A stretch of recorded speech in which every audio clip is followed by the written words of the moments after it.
नमस्कार दोस्तों, अगर आपने हमारा यूट्यूब चैनल अभी तक सब्सक्राइब नहीं किया है तो प्लीज़ सब्सक्राइब कर लीजिए और ज़्यादा से ज़्यादा वीडियो देखने की कोशिश करिए। चलिए बढ़ते हैं इस कहानी के अगले भाग की तरफ। नीति की बात सुन सान्या का मुंह खुला का खुला रह गया और उसने पलटकर दीप की ओर देखा और इस बार वह वीरेन भी दिख गया। नीति ने जब सान्या को आंखें फाड़कर उन्हें देखते देखा तो उसने भी दीप की ओर अपना चेहरा घुमाया। वीरेन को सामने खड़ा देख नीति की आंखें खुली की खुली रह गईं। अचानक से उन्हें अपने सामने देख नीति झेप गई। उसके मुंह से अचानक ही निकल गया, डॉक्टर वीरेन आप यहाँ। वीरेन भी नीति को देखकर शॉक्ड रह गया। वीरेन धीमे से बोला, तुम तो वही हो ना, सिग्नल वाली लड़की। सान्या और दीप एक साथ बोले, सिग्नल वाली लड़की। वीरेन और नीति की नज़रें एक दूसरे से जब टकराईं तो किसी प्यासे मुसाफिर की तरह दोनों एक दूजे में गुम हो गए। वीरेन को पिछले 2 साल से जिस लड़की की तलाश थी उसे लगा आखिर आज वह तलाश पूरी हो गई है। आंखों ही आंखों में दोनों इस कदर डूबे कि उन्हें कोई होश ही नहीं था कि दीप और सान्या उन्हें ही देख रहे हैं। उनके बोलने पर भी जब नीति और वीरेन ने कोई जवाब नहीं दिया तो दोनों ने अपने भाई बहन को पकड़कर जोर से हिला दिया। इससे वीरेन और नीति होश में आए और दोनों हिचकिचाते हुए नज़रें चुराने लगे। दीप ने फिर से वीरेन से पूछा, भाई आप जानते हैं क्या इन्हें? आपने उन्हें सिग्नल वाली लड़की क्यों कहा? सान्या जानती थी कि नीति वीरेन को पसंद करती है, लेकिन वह भी हैरान थी ये जानकर कि डॉक्टर वीरेन भी दी को पहले से जानते हैं। वीरेन ने उन्हें सिग्नल पर जो भी हुआ वो सब कुछ बताया। वीरेन ने नीति से कहा, तुमने सच में बहुत अच्छा सबक सिखाया था उस लड़के को। वैसे मानना पड़ेगा, बहुत बहुत बहादुर हो तुम, जो अकेले उन लड़कों से भिड़ गई, वो भी एक अनजान बच्चे के लिए। That's sweet of you. Viren के मुंह से अपनी तारीफ सुन नीति शर्मा गई और उसके पलके झुकाकर धीमी आवाज़ ने वीरेंद्र को थैंक यू बोला। सान्या अपनी दी के लिए बहुत खुश हो रही थी, जबकि दीप पागलों जैसे उन्हें देख रहा था। उसे कुछ समझ ही नहीं आ रहा था कि आखिर चल क्या रहा है। उसने वीरेन को पहली बार किसी लड़की को इस तरह गहराई से देखते हुए देखा था। वीरेन मन ही मन नीति को सामने देख बहुत खुश हो रहा था। वह चाहता था कि आज वह नीति से अच्छे से बात कर पाएगा, उसके बारे में जान पाएगा। उसके बारे में सोच कर 2 साल गुजर गए। आज वीरेन उससे बात कर उसके बारे में सब जानना चाहता था। वीरेन को तो उसका नाम भी नहीं पता था। वह जैसे ही नीति से कुछ बोलने को हुआ, सान्या का फ़ोन रिंग करने लगा। बिजली गिराने मैं हूँ आई, कहते हैं मुझको हवा हवाई, यह अभी का कॉल था। उसके फ़ोन की रिंगटोन सुनकर दीप हंसने लगा, लेकिन सान्या ने उसे अनदेखा कर कॉल पिक किया। अभी कहाँ है सानू तू? और नीति दीदी भी गायब हो गई। अब क्या प्लानिंग करने में लगी है यार तू? सान्या कुछ नहीं, मैं तेरा बर्थडे केक लेने आई थी यार। अभी तू केक लेने गई है या बनाने? कितनी देर हो गई तुझे गए हुए? सान्या, अरे वो बाहर एक पंगा हो गया यार, मैं बस आती हूँ अभी 2 मिनट में।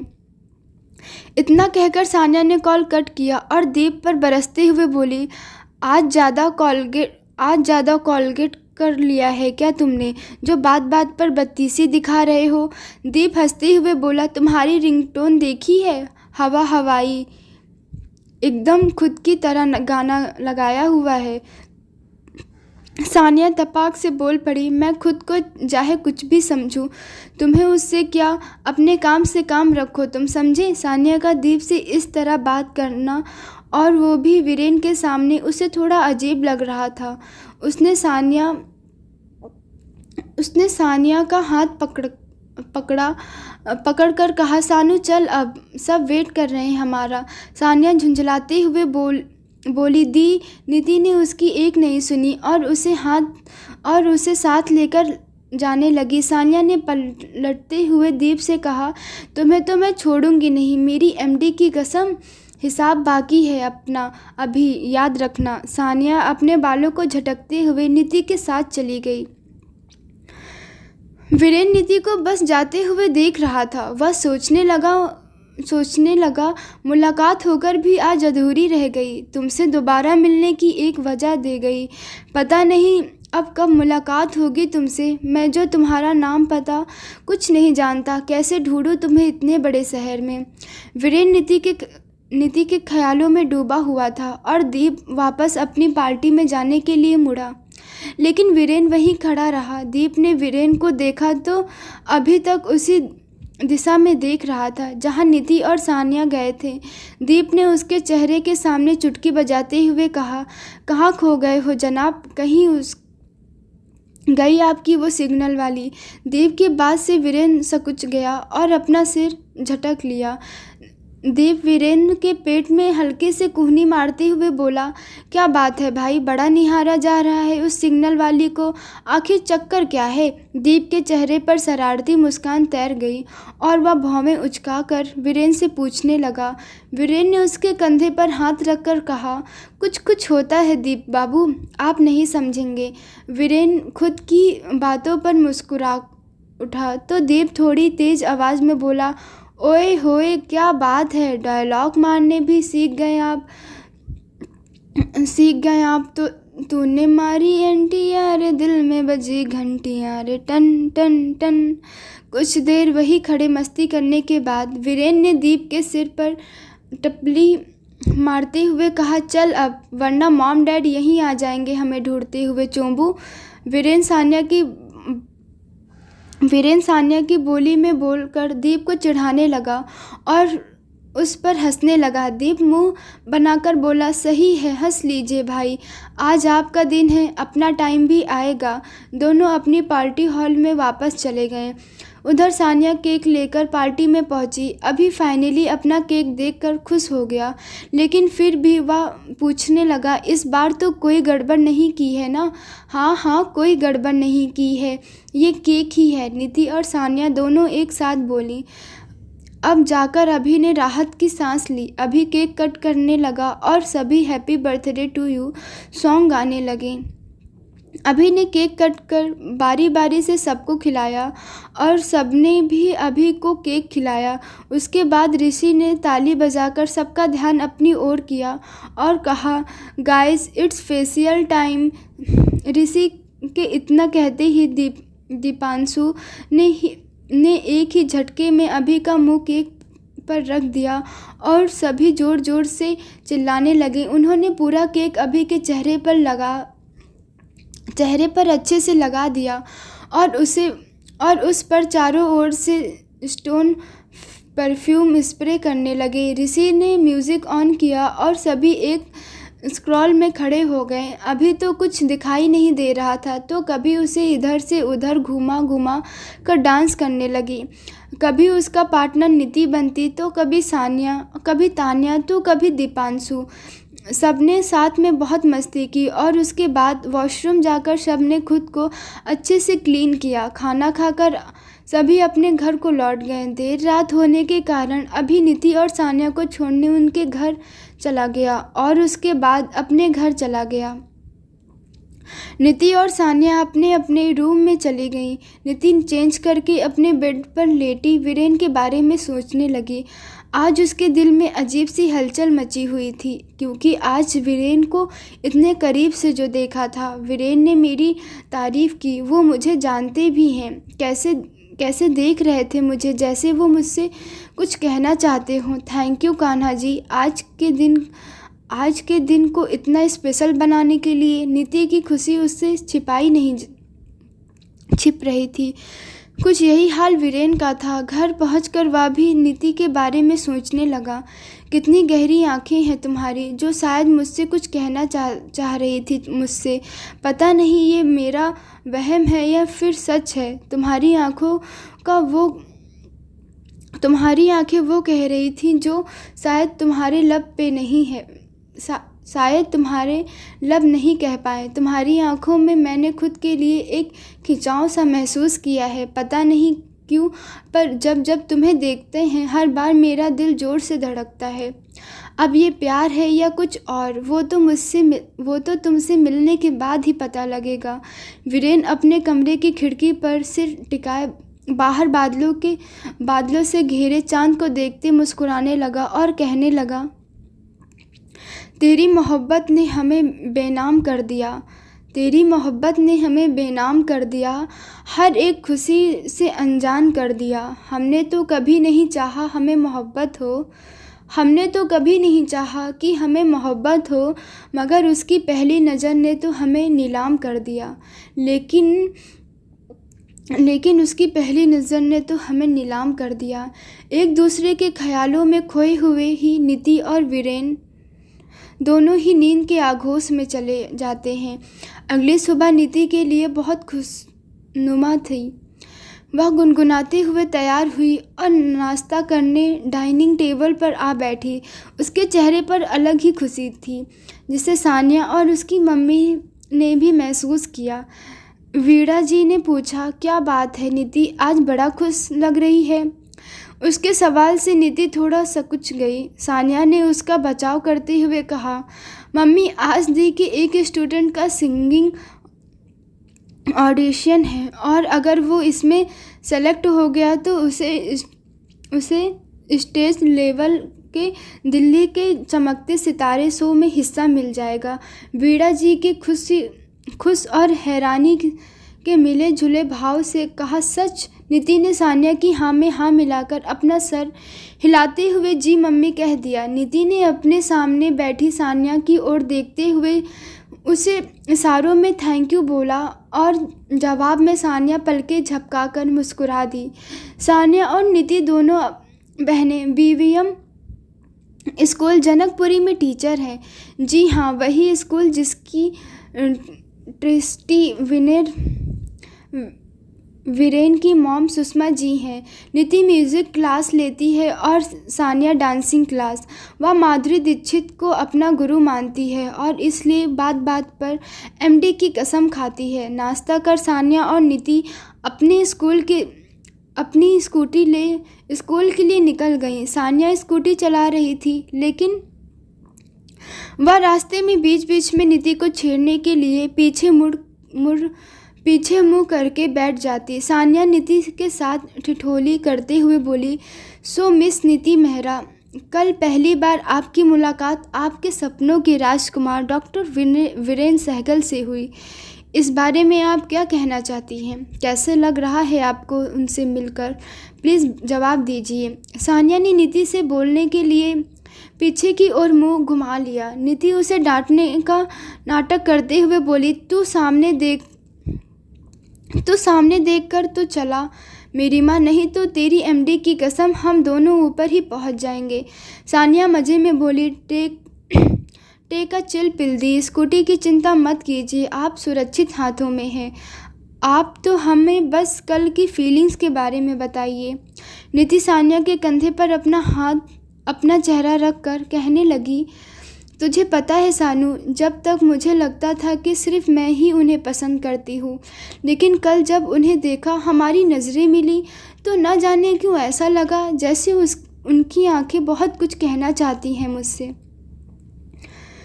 सानिया उसके सिर से सिर मिलाते हुए बोली, हो सकता है दी, जो आपने महसूस किया वो सच हो। मैंने भी देखा, आप दोनों एक दूसरे की आंखों में इस तरह से डूबे हुए थे ना कि आप लोगों तो यह तक भूल गए कि हम भी वहीं खड़े हैं। कुछ तो था उस पल आप दोनों के बीच। सानिया की बात सुन नीति के सामने वह पल पुनः जीवित होने लगा। थोड़ी ही देर में वह लोग बीवीएम स्कूल भी पहुंच गए। सानिया की स्कूटी पार्किंग में लगाई और दोनों स्कूल के अंदर चली गईं। सानिया और नीति दोनों प्रिंसिपल के ऑफिस में गईं। Niti, good morning sir. Sania, good morning sir. Principal, good morning Miss Mehra. Niti, sir आप तो जानते ही हैं इस साल हमारे स्कूल में इशिका को दिल्ली के चमकते सितारे कंपटीशन में पार्टिसिपेट करने का मौका मिल रहा है।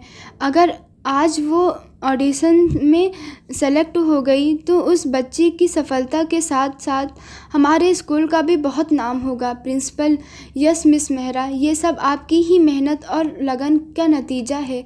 आपके जैसे टीचर होना हमारे लिए बड़ा गर्व की बात है। Nidhi: thanks a lot sir. Nidhi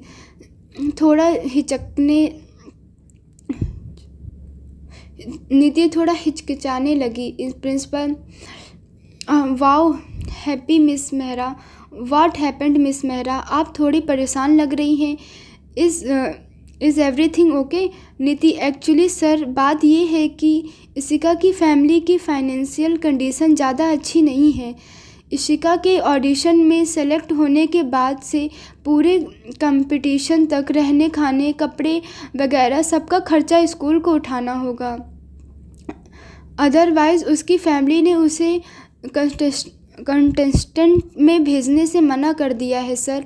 principal: but school से ये कैसे? आई मीन, हम एक बच्चे को लेकर पार्शली नहीं हो सकते मिसेस मेहरा। कल को बाकी बच्चों के पेरेंट्स भी यही कहेंगे तो हम कैसे मैनेज करेंगे? निधि: सर प्लीज़, आप एक बार हमारे स्कूल के बोर्ड मेंबर्स से बात कीजिए ना। अगर कुछ हो सकता है तो एक लड़की के भविष्य का सवाल है sir, please. Principal: okay fine, मैं मिसेस सहगल से बात करता हूँ, देखता हूँ कुछ हो सकता हो तो। Nidhi: okay, thank you so much sir. Nidhi और सानिया ऑफिस से बाहर आ गई और स्टाफ रूम में जाकर बैठ गई। सानिया झुंझलाकर प्रिंसिपल की नकल करते हुए बोली: खड़ूस बुड्ढा, एक बच्चे की हेल्प करने में इन्हें जोर आता है। सारा दिन उन स्कॉलरशिप वाले बच्चों से पैसे वसूलते हैं, तब इन्हें बाकी बच्चों का याद नहीं आता। बाकी बच्चों के पेरेंट्स भी यही कहेंगे। माय फुट दी, मैं कह रही हूँ, हम अपना टाइम इसके साथ यूं ही वेस्ट कर रहे हैं। यह प्रिंसिपल कुछ हेल्प नहीं करने वाला इशिका की। निधि उसे चुप कराते हुए कहने लगी: शांत हो जा सानू, इतना हाइपर क्यों हो जाती है तू इतनी जल्दी यार। सर ने कहा है ना, वो बात करेंगे तो वो कर लेंगे।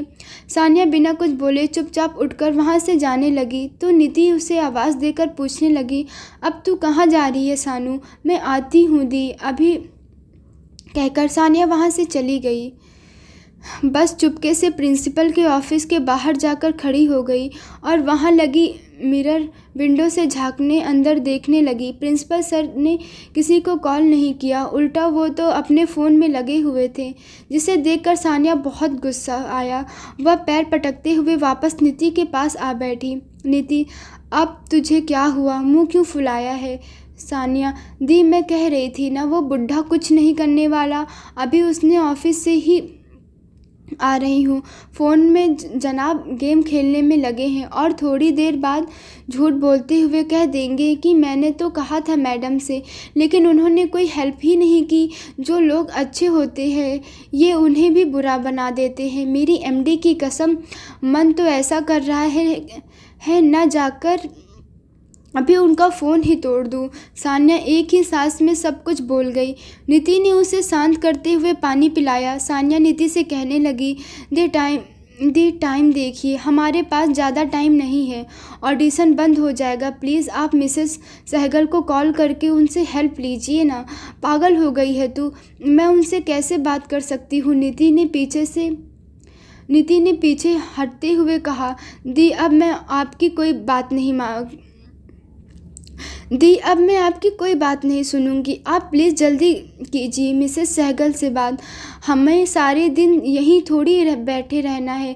सानिया ने निधि के फ़ोन से उनका नंबर डायल कर बात करने के लिए फ़ोन निधि को थमा दिया। निधि पहली बार मिसेस सहगल से बात कर रही थी, इसलिए काफ़ी नर्वस हो रही थी। कॉल पिकअप होते ही निधि जल्दबाजी में बोल गई: हेलो मिसेस सहगल। तो सामने से आवाज़ आई: no, doctor Viren here. Viren का नाम सुनते ही निधि एकदम सन्न रह गई और उसकी धड़कनें इतनी तेज़ हो गई कि सामने बैठी सानिया भी उसके धक धक को सुन पा रही थी। नीति एकदम खामोश हो गई और वीरेन हेलो हेलो बोलता रहा। उसके बाद वीरेन भी चुप हो गया और उसने दोनों के बीच कुछ पल के लिए गहरी शांति थी। वीरेन नीति की सांसों की आवाज़ सुन पा रहा था। वह एक बार फिर से बोला, हेलो, हु इज़ देयर? लेकिन इस बार भी उसे कोई जवाब नहीं मिला। सानिया ने नीति के कंधे से पकड़कर हिलाते हुए कहा, दी कहाँ खो गए आप? बात तो कीजिए, कुछ बोल क्यों नहीं रहे हैं आप? नीति ने बिना कुछ सोचे समझे तुरंत कॉल कट कर दिया। वीरेन की आवाज़ सुन वह अपनी सुध-बुध सी खो बैठी थी। जिसको देखने सुनने की चाहत दिल में होती है, वह अचानक सामने हो तो यही हाल होता है। सानिया, दी कॉल क्यों कट किया आपने? नीति, वीरेन। सानिया, क्या वीरेन? नीति, वीरेन की कॉल उठाया, वो थे कॉल पर। सानिया अपना सिर पकड़कर बैठ गई और बोली, इसलिए आपकी सट्टी पट्टी गुल हो गई दी। अगले ही पल सानिया ने नीति की हालत पर हंसी आने लगी। वह हंसते हुए उसकी गाल खींचकर बोली, आपका कुछ नहीं हो सकता दी, मेरी एमडी की कसम। मुझे ही कुछ चक्कर चलाना होगा, वरना आप तो बस उसकी आवाज़ सुनकर ऐसे ही कॉल कट करती रहेंगी। लाइए अब फ़ोन दीजिए, बात तो करें पहले। नीति घबराई हुई थी। इस बार कॉल सानिया ने किया। मिसेस सहगल ने फिर से वीरेन को कॉल पिक करने को बोला। वीरेन नंबर देकर बोला, मॉम, पता नहीं कौन है, अभी पहले भी इसी नंबर से कॉल आया था। कोई लड़की थी, कुछ बोल नहीं और कॉल कट कर दिया। कोई बात नहीं, हो सकता है नेटवर्क इशू हो। तो देख ले एक बार फ़ोन कौन है, सुषमा जी ने दबाव देते हुए कहा। वीरेन जैसे ही कॉल पिक करने को हुआ, दीप ने उसके हाथ से फ़ोन ले लिया और बोला, मैं देखता हूँ भाई, आप टेंशन न लीजिए। वीरेन उसे फ़ोन दिया और नाश्ता करने लगा। उसी हॉस्पिटल जाने में देरी हो रही थी। दीप ने कॉल पिक किया और सीधा सुनाते हुए बोला, कौन हो तुम? जब बात ही नहीं करनी तो बार बार कॉल करते क्यों हो? ज़्यादा पैसे और टाइम वेस्ट करना है तो कहीं और करो ना, जाकर यहाँ क्यों कॉल कर रहे हो? सानिया को उसकी बात पर गुस्सा तो बहुत आया, लेकिन कहते हैं ना, मुसीबत में गधे को भी बाप बनना पड़ता है। उन्हें ज़रूरत थी, इसलिए सानिया शांत रही और थोड़ी धीमी आवाज़ में बोली, जी मैं सानिया मेहरा बोल रही हूँ, बीवीएम स्कूल से। आप कौन? क्या मैं मिसेस सुषमा सहगल से बात कर सकती हूँ? दीप ने सुषमा जी को आवाज़ लगाते हुए कहा, मॉम, आपके स्कूल से फ़ोन है, किसी लड़की का आपसे बात करना चाहती है। सुषमा जी ने काम करते हुए कहा, दीपू तू पूछ ले बेटा एक बार, कौन है और क्या काम है? मैं आई बस अभी हैंड वॉश करके। दीप ने जी मॉम कहकर उनकी कही बातें ही फ़ोन पर की। दीप जी वो अभी बिज़ी हैं, कुछ अर्जेंट हो तो मुझे बता दीजिए, मैं उनका बेटा दीप सहगल बोल रहा हूँ। सानिया कुर्सी से चौंक कर उठते हुए, एमडी की कसम चोंबू तुम? दीप को एमडी की कसम और चोंबू सुनते ही कॉल रात की बात याद आ गई। वह भी हैरान होकर जोर से बोला, तुम? नीति ने अपना सिर पीट लिया और बड़बड़ाते हुए बोली, अब ये फिर शुरू हो गई। उधर दीप को इस तरह तेज़ आवाज़ में बोलता देख सुषमा जी और वीरेन दोनों चकित हो गए। दोनों दीप से इशारे में पूछा कौन है, लेकिन दीप और सानिया दोनों अपनी ही धुन में थे। दीप, तुमने मेरी मॉम को कॉल क्यों किया है और तुम उनके पीछे पीछे उनके स्कूल तक पहुंच गई? सानिया, ओ हेलो, मैं तुम्हारी मॉम के पीछे पीछे नहीं आई हूँ। मुझे इस स्कूल में 2 साल से भी ज़्यादा वक्त हो गया है। I am dance teacher. Deep, ओ तो अब समझ लिया तुम एमडी की कसम क्यों खाती हो? हंसते हुए अब वीरेन समझ गया कि किसका कॉल है। सानिया, मैं कुछ भी कहूँ तुमसे उससे क्या? दीप, हाँ सही कहा, तुम कुछ भी कह सकती हो। कहीं ऐसा तो नहीं तुमने मेरी मॉम को कॉल मेरी कंप्लेन करने के लिए किया है? सानिया, हाँ, मुझे बस यही काम तो बचा है ज़िंदगी में कि लोग के सामने तुम्हारा गुणगान गाती फिरूं। दीप, क्या पता करती फिरो। अपडेल में अफसोस, मैं ही हूँ इतना हैंडसम और डैशिंग की लड़की, एक बार मिले तो बस सबसे मेरी ही बातें करी। दीप की बातें सुन सुषमा जी ने धीरे से वीरेन से कहा, लो ये फिर शुरू हो गया, कौन है, किससे बात कर रहा है ये? वीरेन ने भी दबी आवाज़ में जवाब दिया कि बात मैं सब बताऊंगा मॉम, अभी आप इससे फ़ोन लीजिए वरना ये लोग फ़ोन पर ही एक दूसरे का कत्ल कर देंगे। सानिया, तुम्हारी बातें कर मेरे दुश्मन और मेरी एमडी की कसम, मैं तुम्हारे बारे में बात करना तो दूर, मैं तो दोबारा तुम्हारी शक्ल भी ना देखूं। उन दोनों की लड़ाई से तंग आकर नीति ने सानिया को डांटते हुए कहा, अगर तेरा ये लड़ना मरना ख़त्म हो गया हो तो बात भी कर लेना जिसके लिए कॉल किया है। नीति ने डांट से सानिया चुप हो गई और दीप को भी नीति की आवाज़ सुनाई दी। सानिया को यूं बेवजह डांट पड़ना दीप को अच्छा नहीं लगा। उसे लगा सानिया को उसकी आवाज़ से सानिया को डांट पड़ी है। उसने खुद से सानिया को सॉरी बोला और चुपचाप फ़ोन अपनी मॉम को पकड़ा दिया। सानिया ने भी नीति को फ़ोन दे दिया। Sushma ji, hello. Niti, hello Mrs Sehgal. Sushma ji, who is there? Niti, ma'am मैं नीति मेहरा, BVM स्कूल की music teacher. Sushma ji, Niti, oh miss नीति, कहिए कैसे कॉल करना हुआ आपका? Niti, ma'am I need your help. Sushma ji, कैसी हेल्प बताइए? नीति ने उन्हें सारी बातें बताईं। सुषमा जी ने बिना देरी किए उनकी हेल्प करने के लिए हाँ कह दिया। नीति ने उन्हें थैंक यू बोलकर कॉल कट कर दिया। उसके बाद सानिया को देखा जो डांट की वजह से मुंह फुलाकर बैठी थी। नीति ने कान पकड़कर कहा, आई एम सॉरी सानू, प्लीज़ अपनी दी को माफ़ कर दे, मैंने बेवजह डांट दिया ना तुझे। आई एम सॉरी बच्चा। सानिया ने मुंह बना लिया तो नीति ने उसका हाथ पकड़कर कहा, क्या करूं यार, थोड़ा मूड ऑफ सा हो गया था, टाइम बिल्कुल नहीं बचा था और काम हो ही नहीं रहा था। मैं परेशान हो गई थी ये सोचकर कि कहीं ऑडिशन में लेट ना हो जाए। दोस्तों, आपको हमारी ये कहानी कैसी लगी आप हमें कमेंट करके ज़रूर बताइएगा। देखते हैं इस कहानी के अगले भाग में क्या होगा। आप हमारा चैनल सब्सक्राइब कर लीजिए।